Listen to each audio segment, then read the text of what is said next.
Salut l'équipe, c'est Val, j'espère que vous allez bien, moi ça va tranquillement. On se retrouve aujourd'hui pour une nouvelle vidéo. Eh oui, 2 vidéos par semaine, je sais, je suis très productif, voilà, c'est les vacances, t'inquiète même pas. Donc aujourd'hui on va s'intéresser à ces moments où les fans se sont complètement trompés sur un joueur, sur des joueurs ou même sur des entraîneurs en les jugeant beaucoup trop vite. Je pense que vous avez compris, si c'est pas le cas vous allez comprendre très rapidement pendant la vidéo. C'est parti, générique.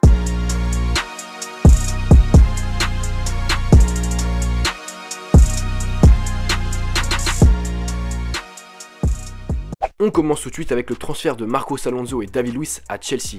En 2016, Antonio Conte remplace José Mourinho à la tête de Chelsea. Chelsea va mal, voilà, il y a besoin de beaucoup de recrues, beaucoup de changements. Et donc le premier mercato estival d'Antonio Conte est synonyme de nombreux changements et de nombreux transferts. Conte est recruté, ainsi que Michy Batshuayi. Mais surtout, défensivement, le club a besoin de se renforcer. Et alors que les médias parlent beaucoup de Bonucci et Koulibaly, c'est finalement David Luiz et Marcos Alonso qui ont rejoint Chelsea à la toute fin du mercato pour un montant total de 50 millions d'euros. Ce double transfert a très rapidement fait l'objet de nombreuses critiques chez les fans de Chelsea, voyant de la part du club un acte complètement désespéré et irréfléchi en fin de mercato plutôt qu'un bon recrutement réfléchi.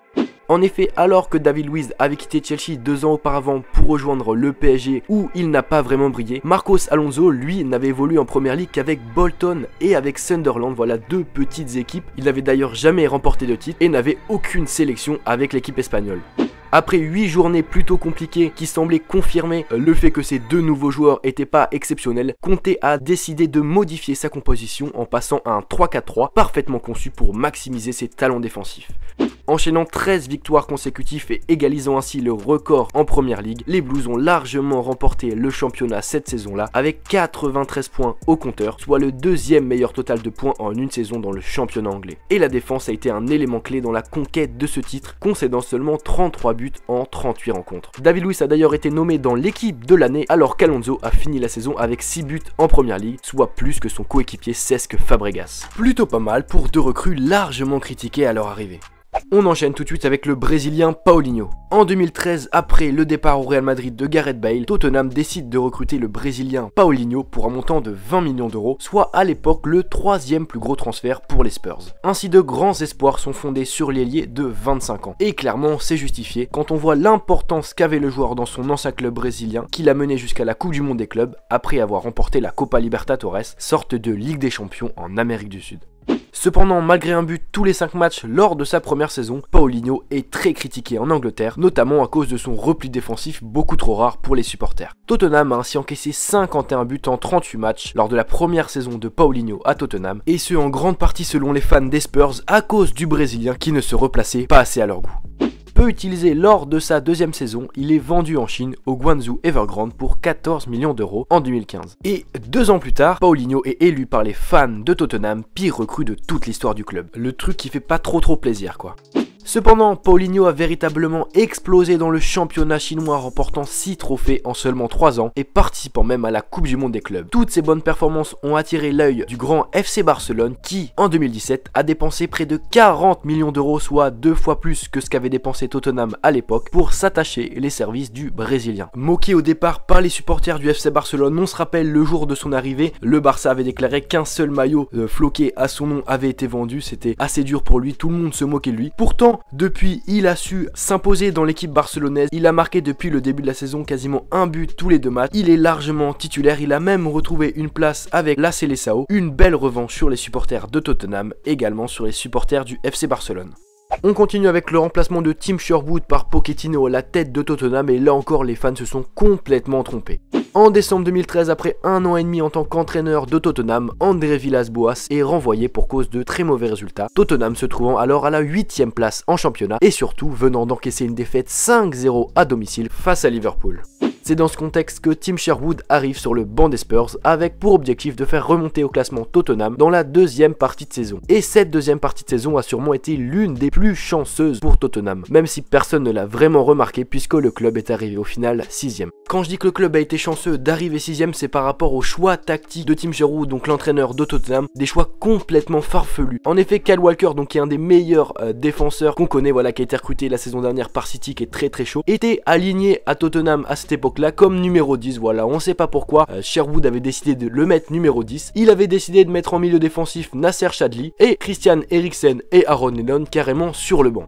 Donc cette équipe des Spurs, malgré sa 6ème place, avait quand même eu quelques mauvais résultats pendant la saison, une défaite 5-1 contre City, ils avaient également perdu contre Chelsea et Liverpool, et c'est pour cette raison qu'à la fin de la saison, Sherwood a été limogé, remplacé par l'inexpérimenté Pochettino, ce qui n'a pas manqué de faire réagir les fans de Tottenham qui ont critiqué le renvoi trop rapide de Sherwood, qui selon eux avait beaucoup plus le standing et le prestige pour entraîner Tottenham que le jeune entraîneur argentin. Cependant, terminant ses 2 premières saisons à la 2ème place, Pochettino a démontré aux fans des Spurs qu'ils ont largement eu tort et qu'ils se sont trompés sur lui, d'autant plus que Sherwood, qui a rejoint Aston Villa entre temps, a enregistré un faible total de seulement 30% de victoires avec Aston Villa, avec à la clé une descente en 2ème division anglaise. On continue avec Luka Modric lors de sa signature au Real Madrid. C'est un secret pour personne, les fans du Real Madrid sont sûrement les fans les plus exigeants du monde. En effet, le Real Madrid et ses supporters espèrent toujours beaucoup de leurs joueurs et de leurs nouvelles recrues. Ainsi, quand Luka Modric a quitté Tottenham pour rejoindre le Real Madrid en 2012 pour 35 millions d'euros, de grands espoirs ont été fondés sur le Croate.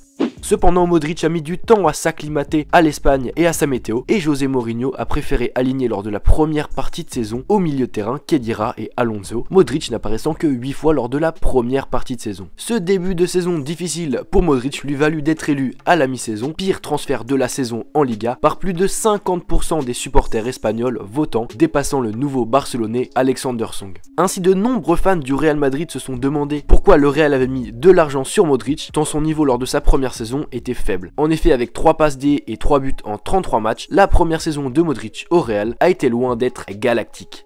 Mais l'arrivée au club d'Ancelotti va littéralement tout changer pour lui. En effet, Ancelotti va redonner confiance au milieu de terrain croate en lui donnant les clés du milieu de terrain, permettant ainsi au Real de remporter la Ligue des Champions en 2014. Depuis, Modric a remporté 2 autres Ligues des Champions et est apparu près de 200 fois sous le maillot des Merengues, apparaissant aujourd'hui comme l'un des meilleurs milieux de terrain du monde et faisant ainsi taire toutes les critiques initiales sur son niveau.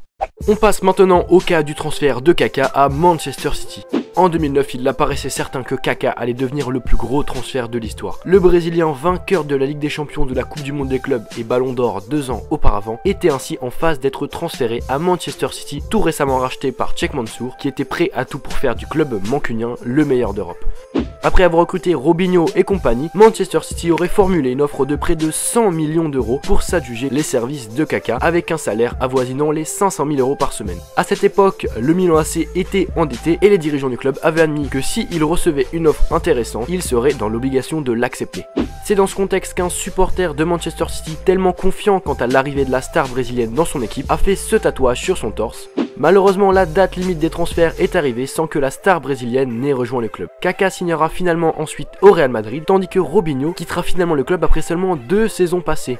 Ainsi, le malheureux fan s'est complètement trompé sur Kaka et sur Robinho et s'est retrouvé tatoué sur le torse 2 noms de joueurs qui n'évoluaient pas dans l'équipe qu'il supporte. Il a tout de même réagi avec une pointe d'humour puisqu'il a déclaré qu'il n'avait plus qu'à appeler ses enfants Robinho et Kaka pour pouvoir justifier son tatouage.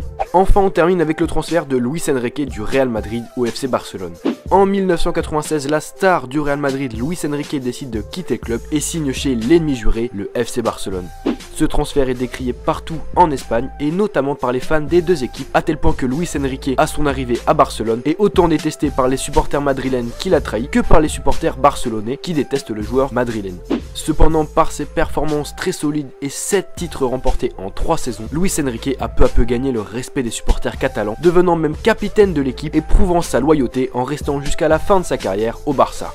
Ainsi, Luis Enrique a engrangé près de 300 apparitions sous les couleurs du Barça, et pour rendre hommage à sa légende lorsqu'il annonçait la fin de sa carrière, les dirigeants du FC Barcelone ont décidé de retirer temporairement pendant 2 ans son numéro de maillot, ce qui a fait de lui le premier joueur à Barcelone à voir à la fin de sa carrière son numéro de maillot retiré. A noter également que récemment Luis Enrique a entraîné le Barça, ce qui montre encore une fois que les fans se sont complètement trompés sur lui en le détestant à son arrivée. Et donc voilà les gars, c'est déjà la fin de la vidéo, j'espère que t'as kiffé, surtout que t'as appris des choses, c'est vraiment le principal. Si c'est le cas, n'hésite pas à liker et à me dire dans les commentaires si t'as d'autres idées de vidéos, si t'as d'autres idées de moments où les supporters se sont trompés sur les joueurs, bref si t'as envie de me parler, n'hésite pas également à t'abonner si ça t'a plu. Les gars, c'était Val, on se retrouve rapidement pour une prochaine vidéo, peace. Rien à foutre des codes 3-2-5, c'est mon pote dans le top, on shoot ton pote. 3, 2, 5, on défonce les portes, c'est le cœur qui parle.